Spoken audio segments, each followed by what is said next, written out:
Zee 24 तास एक पाऊल पुढे। आणि शिवसेना प्रमुख बाळासाहेब ठाकरे यांची समाधी अखेर शिवाजी पार्कातच होणार आहे। अंत्यसंस्काराच्या जागेवरील चौथरा गेल्या रात्री हटवल्यानंतर आता पार्कातच उद्यान उभारून समाधी बांधण्याचा प्रस्ताव मुंबई महापालिकेत गटनेत्यांच्या बैठकीत मंजूर करण्यात आलाय। मनसेनं मात्र या प्रस्तावाला विरोध केलाय।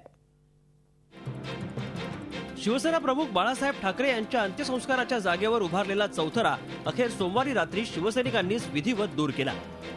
बाळासाहेबांच्या स्मारकावरून महिनाभर वाद झडल्यानंतर शिवसेनेनं संयमी भूमिका घेतली आणि कडेकोट बंदोबस्तात चौथरा हटवला। शिवाजी पार्कातच समाधी कायम राहावी अशी शिवसेनेची भूमिका होती। त्यानुसार मंगळवारी गटनेत्यांच्या बैठकीत शिवसेनेच्या यशोधर फणसेंनी तसा प्रस्ताव मांडला आणि शिवसेनेसह भाजप राष्ट्रवादीनं त्याला पाठिंबा दिला।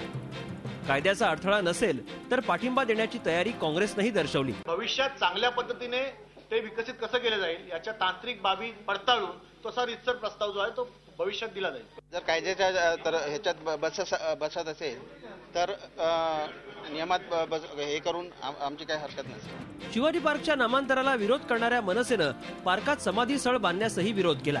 शक्तीस्थळ सुरक्षित ठिकाणी असावं, त्या आमच्या मराठी माणसाच्या भावना आहेत, त्या भावना व्यवस्थित ठिकाणी असाव्यात हे आमचं म्हणणं आहे। कायद्याचं उल्लंघन टाळण्यासाठी शिवसेना प्रमुखांची समाधी म्हणून मातीचा चौथरा बांधून उद्यान फुलवण्याचा शिवसेनेचा प्रस्ताव आहे। शिवाजी महाराजांच्या पुतळ्याजवळ 20 फूट बाय 40 फुटाची जागा त्यासाठी निवडण्यात येणार आहे। मनपा प्रशासनानंही त्याला सकारात्मक प्रतिसाद दिला आहे।